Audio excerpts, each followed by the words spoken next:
NK Riot, he's in the studio. He brought his partner. Live electronic artist, DJ, producer, inventor. He created all of this himself. 4 years in the making. This is incredible.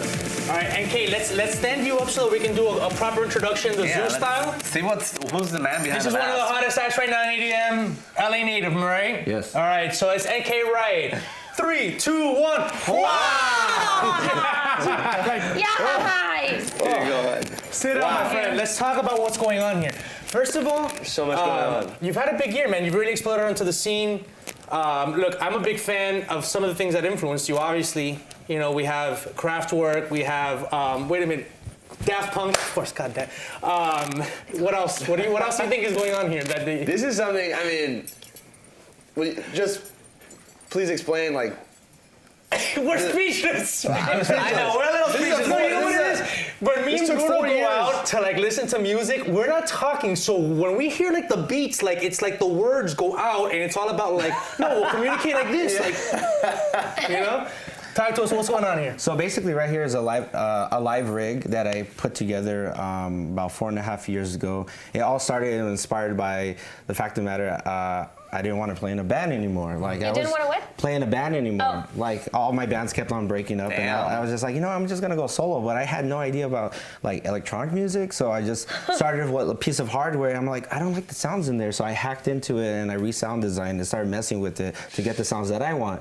And then I started building up, and eventually I got this. And all these pieces of hardware that you actually see were once broken.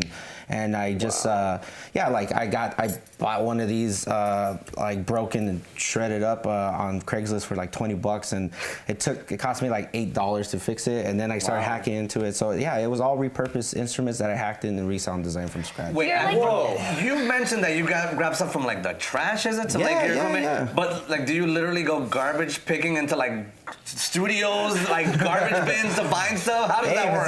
It's outside. Really? I mean, I'm not stealing anything. It's just like it was outside by the trash, so. You know. So basically, This you are guy's like dope. It was outside by the trash. You found this stuff by the trash? Well, like this piece right here, like what you see, it's polycarbon. So that was like I think it was like outside like a dumpster by a studio, and it was not scratched, and I just decided and then I figured. I've never heard it. This is You don't find like little rats or anything crawling around. We don't talk about that. So wait, now what we got going on here? Let's get a little techie for some people, but these are two. What kind of synthesizers? So are that's a those? chaos. They're all Chord products, okay, and which I kind of like Chord because they're They're the original, aren't they? The original synthesizers from like the 70s. Well, that's FM synthesis, but you're talking about Yamaha and Korg. Okay. They started doing FM synthesis for a long time, but Moog was like one of the original synthesizers and stuff. But this right here is like this is an X and Y synthesizer pad. So basically, whatever, like if you touch something. You like this on the X or Y pad, it makes a sound. Oh, wow. But what I created is using this synth right here, creating like whatever bass lines and leads. I run into effects processor right here. This is the Chaos pad, which I live loop into this. So I create like this is like the mother loop I call it, and this is like my main out. But this is an old school synthesizer. What is this? That's a microKORG that got hacked. And that's from like the 70s, right? No, that's like 2001 and stuff. But it looks kind of like antique. Well, because I chromed it out. It's got a vintage. However, you put together like two of your biggest passions. Like you're a bit of a geek, kind of, when it comes to computers and stuff like that. Well, I'm Inventor? actually not good at computers. I'm good at hardware. That's why I was able to. Okay. Yeah, because my grandmother worked on the Apollo missions, and she was also. Really? Yeah, she was a part of the Apollo missions, and she worked for TRW and Hughes Craft. It's in your veins. Yeah, so she taught me how to be like really organized and persistent on something that I want to create. So hardware versus software, you mean? There's no software in there, There's no right? software, no. Wow, amazing. Just an operating system inside of like a shortcut. So this is like halfway between digital and analog. Yeah. It is digital, but it's also analog. Yeah. To a certain extent, yes. I don't know if most of the kids watching this No, even but you know know the what? There's a difference. few of them that are like, finally, that's what I want to be listening to. Well, the thing that really got to me too is like during my career of playing music, because I started off playing guitar, virtuoso guitar player, like flamenco, jazz, samba, all that stuff, mariachi. I went to Roosevelt. Cool. You know, I was in the Latin jazz ensemble. I did all that stuff, but it was just like if I'm gonna do electronic music too.